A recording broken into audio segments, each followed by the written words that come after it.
سامعین ذی وقار، اللہ تعالیٰ جل مجدہ الکریم کا امت مسلمہ پر اتنا بڑا احسان ہے۔ ہم سے پہلے جو باقی امتیں جو ہمارے سامنے موجود ہیں، ان میں سے کسی بھی امت کے پاس منزل من اللہ کتاب اسی حالت میں موجود نہیں ہے جس حالت میں اللہ تعالیٰ جل وعلا نے نازل فرمائی تھی۔ صحائف قرآن کریم میں بیان ہوئے، صحف ابراہیم و موسیٰ، ابراہیم علیہ السلام کے صحائف، ان کا قرآن میں ذکر ہے لیکن ہمارے دور میں وہ موجود نہیں ہیں۔ تورات، انجیل جس طرح نازل ہوئی تھی اسی حالت میں آج موجود نہیں ہیں۔ یہاں تک کہ اہل کتاب کے پاس اپنی کتابوں کی پوری تاریخ بھی محفوظ نہیں ہے۔ اگر اس ضمن میں آگے جائیں تو دنیا میں کئی ادوار ایسے گزرے جب ان کی کتاب دنیا میں تھی ہی نہیں، اور اس سے اگلا مرحلہ کہ دنیا کے مختلف ممالک میں ان کی کتابوں کے نسخے مختلف ہیں۔ اللہ تعالیٰ کا ہم پر یہ احسان اور فضل عظیم کہ اس نے بیان فرمایا، انا نحن نزلنا الذکر، بے شک ہم ہی نے اس قرآن کو نازل کیا اور ہم ہی اس کی حفاظت کرنے والے ہیں۔ ہمارے پاس کامل و اکمل طور پر آج ہم یہ دعویٰ کر سکتے ہیں، اور یہ ہمارا دعویٰ اظہر من الشمس ہے، سورج کی روشنی سے بھی زیادہ روشن ہے، روشنی جو دن کی ہے اس سے بھی زیادہ عیاں ہے کہ اس کتاب کا ایک زیر زبر بھی رسول اللہ صلی اللہ علیہ وآلہ وسلم کے زمانے سے لے کر آج تک اسی طرح ہے، اس میں کوئی تبدیلی یا ترمیم نہیں کی جا سکی اور نہ ہی قیامت تک کی جا سکے گی۔ اتنی جامع کتاب کہ اللہ تعالیٰ نے اس کی حفاظت کا ذمہ لیا، اتنی کامل و اکمل کتاب جس میں سابقہ گزرنے والی امتوں کے واقعات، احوال،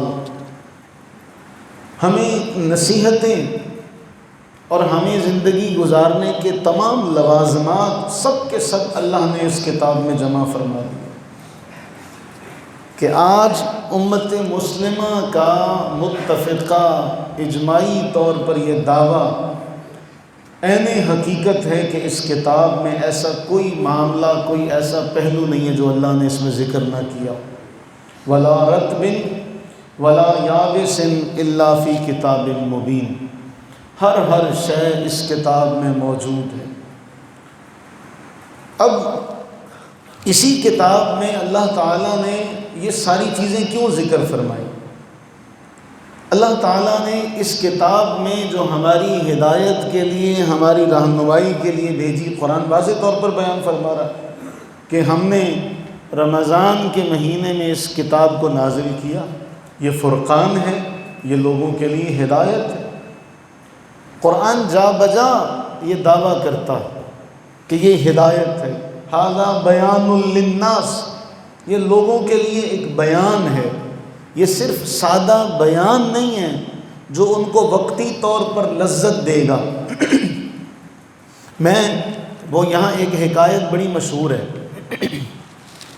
کسی بادشاہ کے دربار میں کوئی گویّا بیٹھا تھا، وہ گویّا گاتا جا رہا تھا اور بادشاہ انعامات کا اعلان کرتا جا رہا تھا، فلاں جگہ کی جاگیر بھی دے دی، فلاں جگہ کی زمین بھی دے دی، فلاں جگہ کی خلعت بھی دے دی، گویا بڑا خوش ہوا۔ اب گویا رات کو جب اپنے گھر پہنچا تو اپنی بیوی سے کہنے لگا صبح میں جاؤں گا تو میں بادشاہ کے پاس جا کر میں تو امیر ہو گیا، مجھے بادشاہ نے فلاں فلاں فلاں فلاں جاگیریں دے دی ہیں۔ جس طرح ہمارے زمانہ قریب میں جب انگریزوں نے گھوڑا پال جنہیں کہا تھا گھوڑے دوڑا لو، جہاں تک گھوڑے جائیں گے زمین تمہاری ہوگی، اس طرح کے معاملات اس دور میں بادشاہوں کے تھے۔ اب جب وہ بادشاہ کے پاس پہنچا تو بادشاہ کہتا کون سی زمین، کون سی زمین، کون سی جاگیر؟ اس نے کہا جی رات کو آپ نے مجھے اعلان کیا تھا۔ تو بادشاہ نے جواب دیا تو نے میرے کانوں کو خوش کیا، میں نے تیرے کانوں کو خوش کیا۔ تو قرآن ھذا بیان للناس کہہ کر قرآن یہ بیان کر رہا ہے کہ میں صرف بیان ہی نہیں ہوں کہ آپ کے کانوں کو، آپ کی سماعتوں کو لذت دی، نہیں، اس میں ہدایت بھی ہے، اس میں نصیحت بھی ہے، لیکن اس کے لیے آپ کو پرہیزگار ہونا پڑے گا، آپ کو متقی ہونا پڑے گا۔ یہ کتاب ہدایت ہے، اس میں واضح ترین نشانیاں ہیں، اس میں حق و باطل کے ان تمام معرکوں کا ذکر ہے۔ موجودہ عالمی صورتحال، یہودی قوم، اس میں جو صہیونیت ہے، جو بربریت اور وحشیت، یہ جو صہیونیت ہے جسے موجودہ دور میں اگر سب سے بڑا دہشت گرد قرار دیا جائے، بلکہ دہشت گردی کا علم بردار قرار دیا جائے تو بے جا نہ ہوگا۔ ہم قرآن کریم اٹھائیں، سورہ بقرہ کو صرف آپ ترجمے کے ساتھ پڑھ لیں، باقی ساری صورتوں کو ایک طرف رکھیں، صرف سورہ بقرہ ٹھنڈے دل سے سمجھ کر پڑھنا شروع کریں تو آپ کو سورہ بقرہ کے وہ تمام کے تمام معاملات، وہ تمام آیات آپ کے سامنے کھلیں گی۔ قرآن فرماتا ہے، اب یہ بنی اسرائیل ہیں، بنی اسرائیل انہیں کہا گیا یعقوب علیہ السلام کی اولاد۔ اسرائیل عبرانی زبان کا لفظ ہے، اسراء بمعنی عبد، ایل بمعنی اللہ۔ جبرائیل، میکائیل، یہ جو ایل لفظ ہے، ایل اور عبرانی زبان میں اللہ تعالیٰ جل وعلا کا اس کی طرف منسوب کیا جاتا ہے۔ تو اسرائیل بمعنی عبداللہ، یعقوب علیہ السلام کا یہ لقب ہے۔ ہماری اکثریت کو یہ بھی نہیں پتہ، ہم نے بعض جگہوں پر احتجاج کرتے ہوئے دیکھا کہ وہ سڑک کے اوپر اسرائیل مرد آباد لکھا ہوا۔ عقل کے اندھو، یہ تو دیکھو اگر دفاع کرنا ہے تو چند دن حسان ابن ثابت شاعر دربار رسالت صلی اللہ علیہ وآلہ وسلم و رضی اللہ تعالیٰ عنہ کی تعلیمات سے فائدہ اٹھا لو۔ حسان ابن ثابت رضی اللہ عنہ نے رسول اللہ صلی اللہ علیہ وآلہ وسلم کی بارگاہ میں کیا عرض کیا تھا آپ جانتے ہیں؟ حضور علیہ السلام نے سوال کیا، مفہوم عرض کر رہا ہوں، اے حسان، یہ قریش میرے خاندان والے ہیں۔ بات کو سمجھیے گا، میں نے پچھلے جمعے وضاحت کی تھی کہ جتنا مکہ ہے یہ تو سارا ایک باپ دادے کی اولاد ہے، 7ویں 8ویں 9ویں پشت میں سارے پیچھے سے ایک باپ دادے کی اولاد ہے، پیچھے سب کا ایک قبیلہ ہے، آگے چل کے یہ الگ الگ ہوتے چلے گئے۔ تو رسول اللہ صلی اللہ علیہ وسلم سوال کرتے ہیں حسان ابن ثابت رضی اللہ تعالیٰ عنہ سے، اے حسان، یہ میرے رشتہ دار ہیں، باپ شریک ہیں، کیسے ان کو برا کہو گے؟ کیسے ان کی برائی بیان کرو گے کہ میں بھی ان میں شامل ہوں؟ ان کی برائی بھی بیان کرنی ہے، میری تعریف و توصیف بھی کرنی، کیسے کرو گے؟ یہ کوئی آسان سا معاملہ نہیں ہے۔ حسان بن ثابت رضی اللہ تعالی عنہ نے، ہم سب ان کی ذات پر قربان ہو جائیں، ان کی زبان سے نکلنے والے لفظوں پر قربان ہو جائیں۔ حسان بن ثابت رضی اللہ عنہ نے جو فرمایا اس کا مفہوم یہ بنتا ہے کہ میں آپ کی ایسی تعریف بیان کروں گا جو تعریف ان تک نہیں جائے گی، اور ان کی ایسی برائی بیان کروں گا، ایسی مذمت کروں گا وہ آپ تک نہیں آئے گی۔ جیسے، اور مثال دی، جیسے آٹے سے بال نکالا جاتا ہے نا اور محسوس تک نہیں ہوتا، اسی طرح سے ہم اسرائیل، آپ نے اگر ان کو برا کہنا ہے تو کیا ان کا کوئی اور نام نہیں ہے؟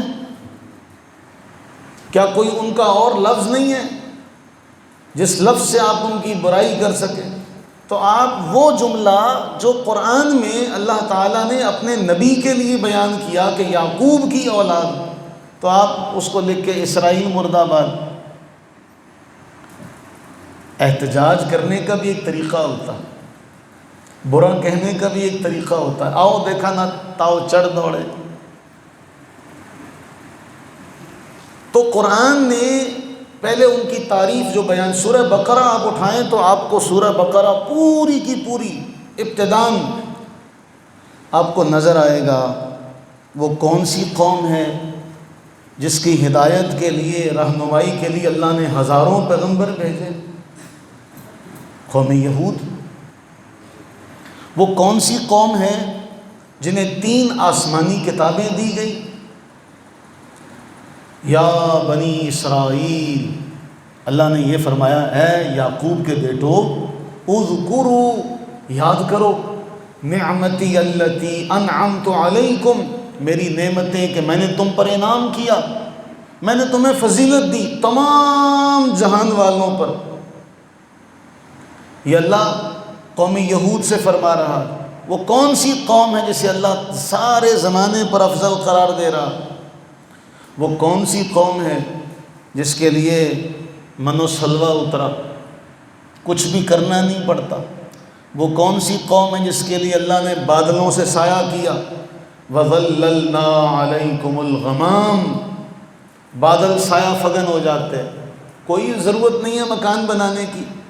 آج میں آپ سے ایک سوال کروں کہ آج ہمیں کتنی بھاگ دوڑ کرتی ہے پیٹ پالنے کے لیے؟ بولیے۔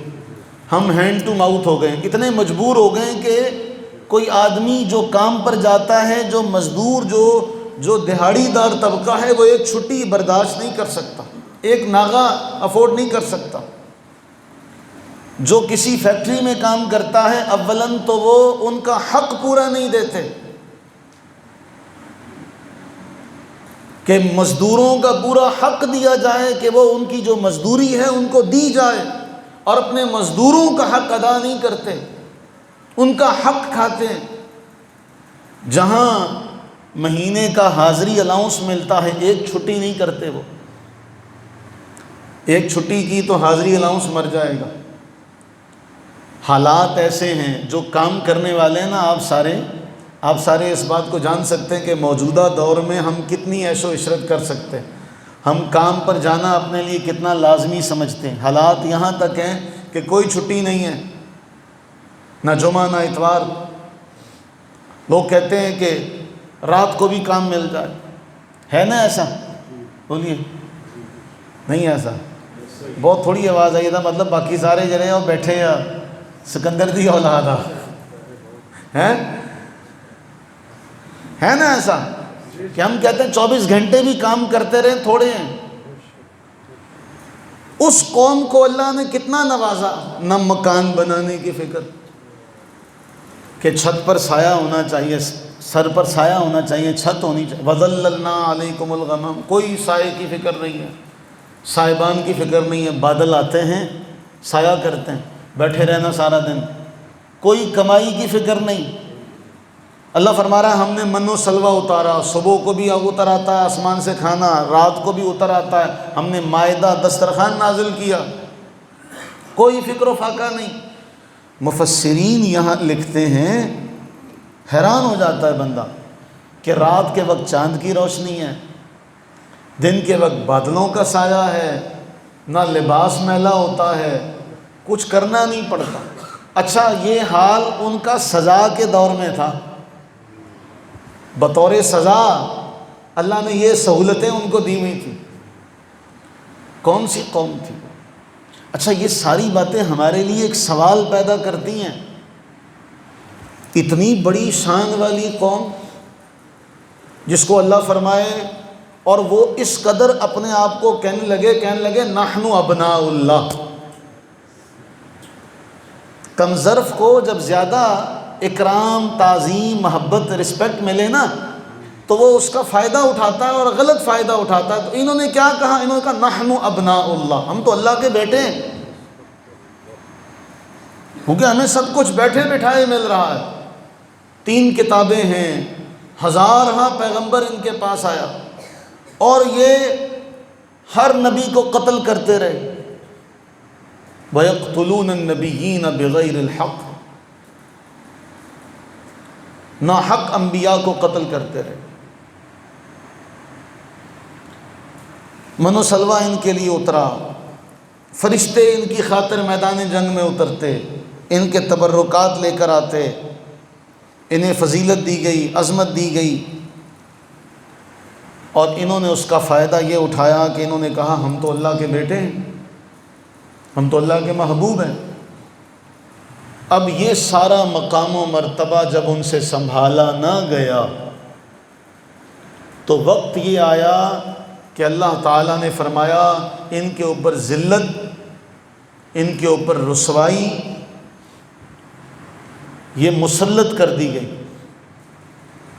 ضربت علیہم الذلہ والمسکنہ، غربت کی پھٹکار ہے، ان کے اوپر ذلالت کی پھٹکار ہے۔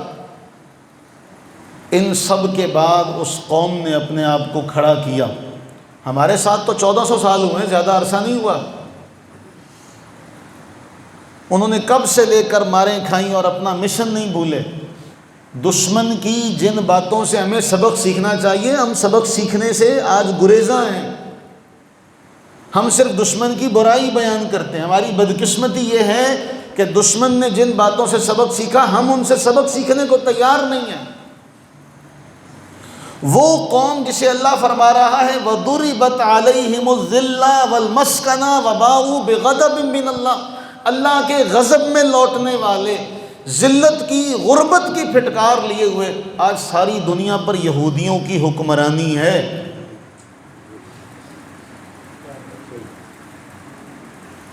ذرائع ابلاغ، پرنٹ میڈیا، الیکٹرانک میڈیا، آپ فیس بک کے اوپر ایک لفظ یہودیوں کے خلاف لکھ کر دکھائیں، آپ ٹویٹر کے اوپر ایک لفظ لکھ کر دکھائیں، آپ الیکٹرانک میڈیا پر ان کو کچھ برا بھلا کہہ کر دکھائیں، وہ پوری دنیا کا بدماش، ٹھیکیدار، اور جس کو اس کا جی چاہتا ہے اس کی طرف وہ لتاڑتا ہے، اس کے اوپر حملہ کرتا ہے، لیکن کوئی ان کو برا بھلا نہیں کہہ سکتا۔ آپ میں تو چے پدیرا شوربہ، ہم کیا، ہماری اوقات کیا، ہمارے ابے جو حکمران ہیں یہ بھی ان کو آنکھ نہیں دکھا سکتے۔ 63 سے زیادہ اسلامی ممالک ان کی طرف آنکھ کھول کر ان کو گھور نہیں سکتے۔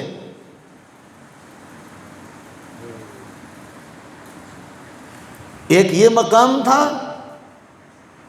جو اللہ نے ان کو دیا۔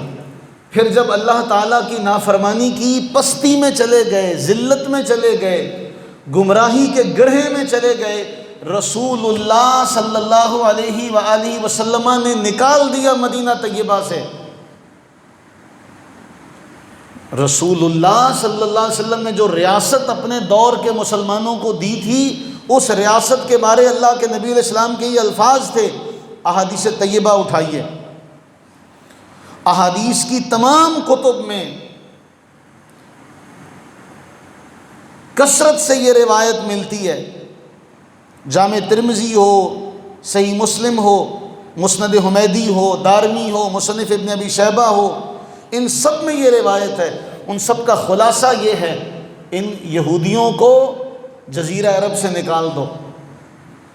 اور رسول اللہ صلی اللہ علیہ وآلہ وسلم نے فرمایا تھا اگر میری زندگی رہی تو میں ان کو یہاں سے باہر نکالوں گا، میں انہیں یہاں سے، بولیے اونچی، میں انہیں یہاں سے باہر نکالوں گا۔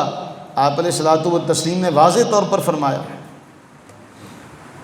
اس دور کا جو جزیرہ عرب ہے جس عرب کے بارے رسول اللہ علیہ السلام نے فرمایا کہ یہاں سے ان کو باہر نکالا جائے، موجودہ دور میں سعودی عرب، عمان، متحدہ عرب امارات، قطر، بحرین، کویت، یہ سارے اس دور کے عرب میں آتے ہیں۔ اور آج یہ سب بدقسمتی سے، میں وہ جملہ نہیں کہہ سکتا، ان کے بغلوں میں بغلے ڈالیں، ان کے ساتھ دوستی کی پینگیں بڑھاتے ہوئے نظر آ رہے ہیں سو کالڈ مسلمان، لبرل۔ وہ قوم جس کو اللہ نے اتنا بڑا مقام دیا، جس کو پھر اس مقام سے وہ گرے، قرآن نے کہا ذلہ مسکنہ، دو جملے ہیں، ذلت غربت۔ وہ ذلت اور غربت میں گرنے والی قوم نے کیا کیا کہ آج وہ ساری دنیا پر حکومت کرتی نظر آ رہی ہے، بلا واسطہ یا بالواسطہ؟ آپ کا ملک ہی کیوں نہ ہو،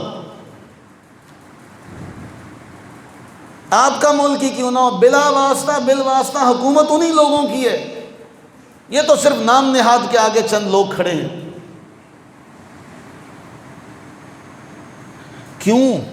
یہ ہمارے لیے ایک سبق ہے۔ اللہ تعالی ہمیں یہ بتا رہا ہے، قرآن ہمیں یہ پکار پکار کر بتا رہا ہے، دیکھو وہ جنہیں اللہ نے دنیا میں سب سے زیادہ فضیلت دی تھی، جب انہوں نے اپنی فضیلت کو نہیں سنبھالا تھا ان کا حال کیا ہوا، اور اس کے بعد اگر انہوں نے محنت کی تو ان کو ان کا صلہ ملا۔ تم بھی اگر یہ بات اپنے دل میں بٹھا کر بیٹھے رہو کہ ہم تو اللہ کے محبوب کے امتی ہیں، ہمیں کچھ کرنا نہیں پڑے گا، یہ وہ جملہ ہے جس نے اس امت کو زوال سے دوچار کیا۔ ابھی چند دن پہلے مفتی اعظم پاکستان مفتی منیب الرحمان صاحب زیدہ مجدہ کا ایک بیان تھا، وہ کہنے لگے سارا قصور اس ممبر کے وارثوں کا ہے جنہوں نے کرامات اور معجزے بیان کر کر کے امت کو مار دیا، امت کو باتیں نہیں سکھائیں، امت کو جہاد نہیں سکھایا، امت کو احکام نہیں سکھائے، امت کو اخلاق نہیں سکھائی، امت کی تربیت نہیں کی۔ سارا قصور اس ممبر پر بیٹھنے والے لوگوں کا ہے جنہوں نے کرامتیں سنا کر اور بے سر و پا کرامتیں جن کا کوئی حقیقت سے لینا دینا نہیں۔ آج آپ ان کے خلاف بول نہیں سکتے۔ حضور سیدی شیخ عبد القادر جیلانی رحمہ اللہ کے نام سے کرامات کا وہ جھوٹا بازار گرم ہے کہ کئی وہ نظر آتے ہیں کہ جی اسرائیل سے چھین لیا رجسٹر، اسرائیل منتیں ترلے کر رہا ہے، اے اللہ عبد القادر سے کہو میرا رجسٹر مجھے دے دے۔ کیا ثابت کرنا چاہتے؟ جھوٹی کرامتیں۔ 11ویں کے نام پہ لوگوں کو وہ پاگل بنایا گیا کہ لوگ اللہ سے نہیں ڈرتے۔ میں بات سیدھی کرتا ہوں، اللہ تعالیٰ کی نماز کا خوف نہیں ہے کسی کو کہ فجر نہیں پڑھ رہے، ظہر نہیں پڑھ رہے، عصر نہیں پڑھ رہے، مغرب نہیں پڑھ رہے، عشاء چھوٹ رہی ہے، جمعہ چھوٹ رہا ہے، چھوٹ جائے، 11ویں نہ چھوٹے بابے کی۔ بھینسیں دودھ دینا بند کر دیں گی، ہر گوالا 11ویں پہ دودھ کھیر بنا بانٹتا ہے، سارا مہینہ اسی دودھ میں پانی ملا کے بیچتا ہے۔ رسول اللہ سے ڈر نہیں ہے، اللہ کے نبی کا حیا نہیں ہے کہ اللہ کے نبی نے فرمایا من غشنا فلیس منا، جس نے ملاوٹ کی وہ ہم میں سے نہیں۔ رسول اللہ کا حیا نہیں ہے، شیخ عبد القادر کا ڈر ہے کہ اگر 11ویں پر کھیر نہ بنائی تو دودھ بند ہو جائے گا۔ اللہ کا ڈر نہیں ہے، اللہ کے نبی کا خوف نہیں ہے کہ حضور نے فرمایا منافقوں پر یہ 2 نمازیں بہت بھاری ہیں، میرا دل کرتا۔ یہ کہہ کون رہا ہے؟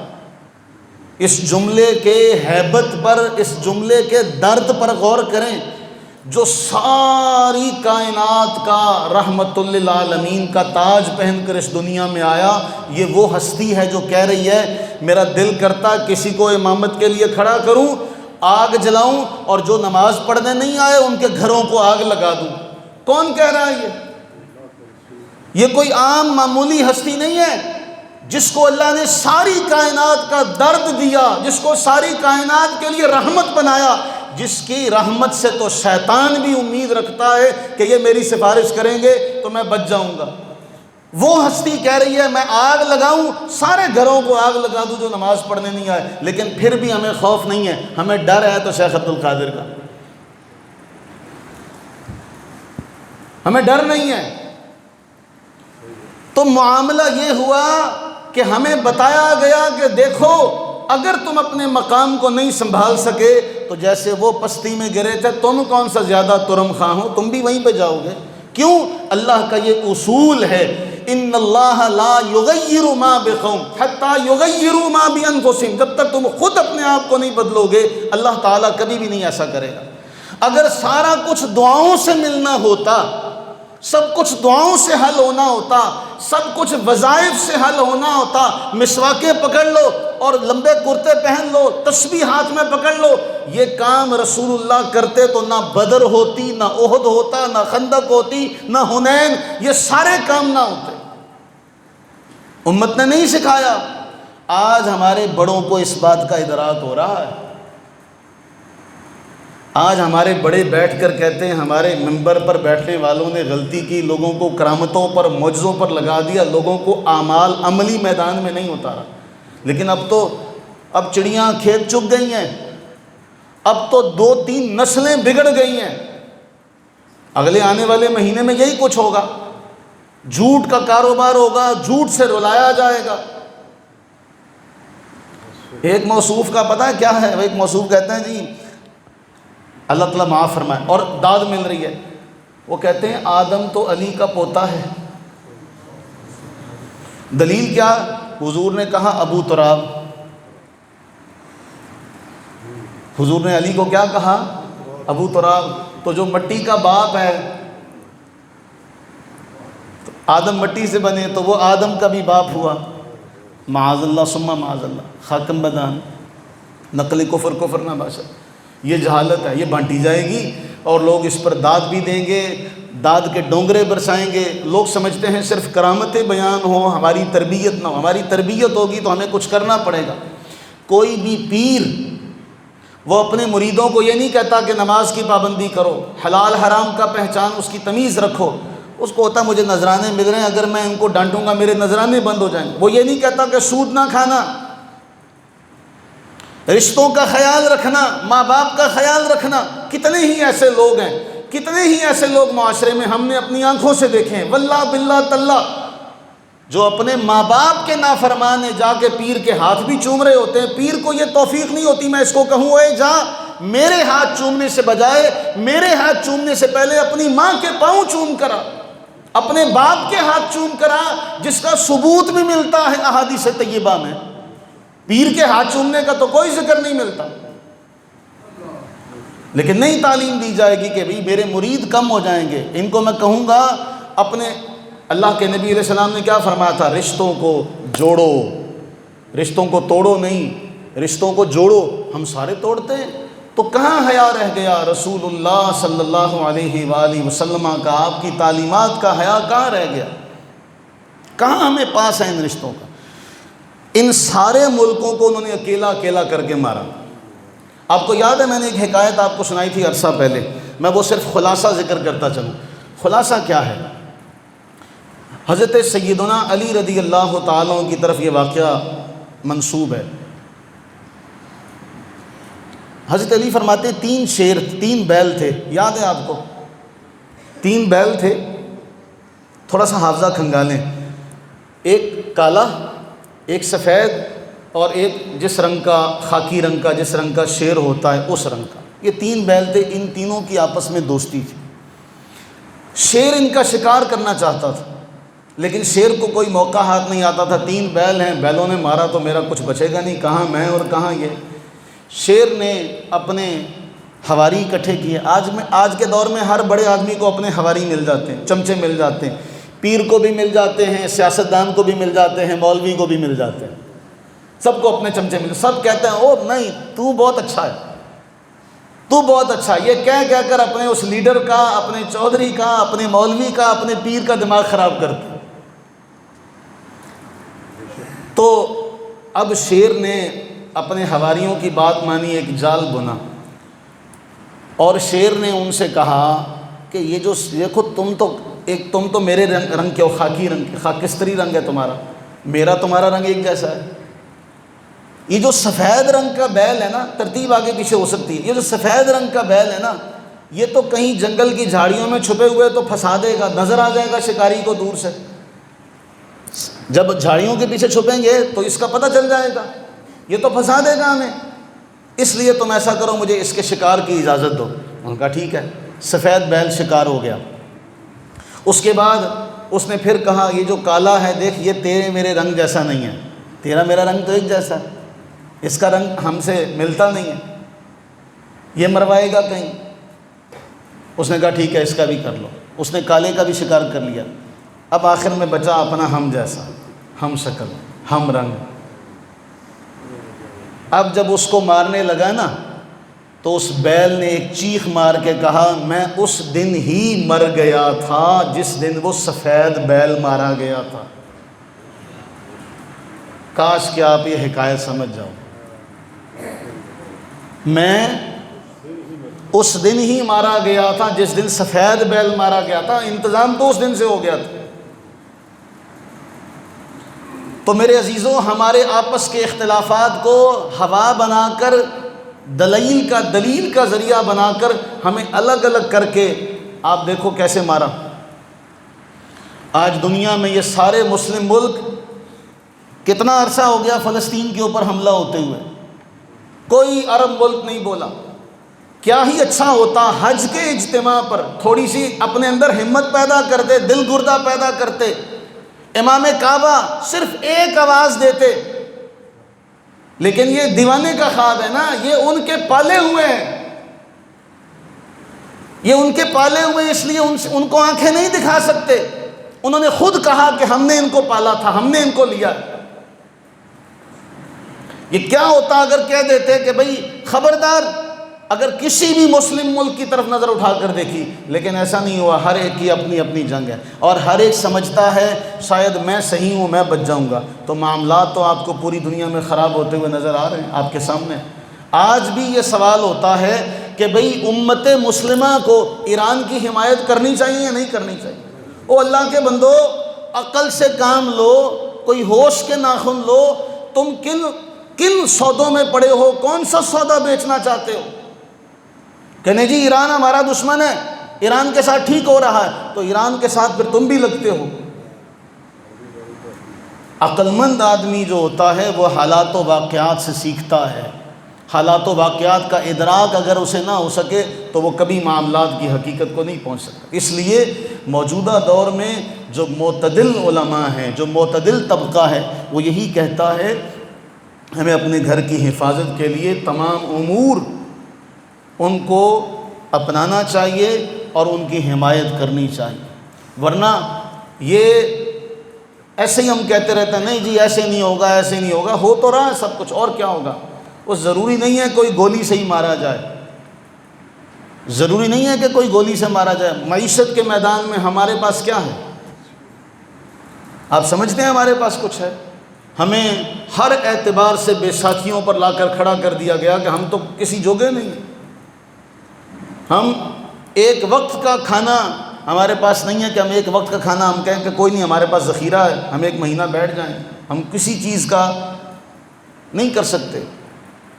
تو اس لیے یہ باتیں ساری کہ جی ہمیں ایران کے لیے کرنی چاہیے دعا۔ او بھائی اسرائیل سے تو بہتر ہے ایران،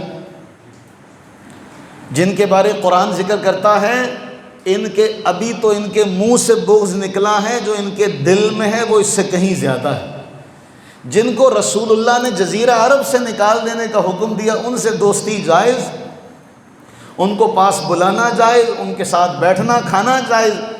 اور جو کلمہ پڑھتے ہیں، جو اپنے آپ کو مومن کہتے ہیں، جو اسلام کا اقرار کرتے ہیں، آپس کے اختلافات ہیں ہمارے 100 ہیں، میں ان سے کبھی بھی انکار نہیں کروں گا۔ ہمارے اختلافات ہیں آپس میں، بہت سارے اختلافات ہیں ہمارے۔ اختلافات تو ایسے جیسے دن اور رات ہے، لیکن اس کا یہ مطلب نہیں ہے کہ ہم انہیں اختلافات کو دلیل بنا کر کہیں جی اسرائیل ہمارا یار ہے۔ نہیں، ایسا کبھی نہیں ہو سکتا۔ جسے قرآن بیان کر دے کہ یہ تمہارے سگے نہیں ہو سکتے، تو ہم ان کے لیے تو نرم گوشہ رکھیں، اور ہم کہیں نہیں ہمیں ان سے کوئی پرواہ نہیں۔ تو یہ معاملات اللہ کے نبی علیہ الصلوۃ والسلام نے بھی مدینہ منورہ کی حفاظت کے لیے غیر مسلموں کے ساتھ معاہدے کیے تھے۔ اگر نہیں ہو سکتا تو آپ کم از کم سیاسی مصالحت اور سیاسی طور پہ ان کے ساتھ اتحاد کر لیں۔ اگر آپ نظریاتی طور پر ان سے متفق نہیں ہیں تو سیاسی طور پر تو ان سے اتحاد ہو سکتا۔ اللہ تعالیٰ ہم تمام کو ان معاملات کو سمجھنے کی، ان کا ادراک کرنے کی توفیق عطا فرمائے۔ کیوں؟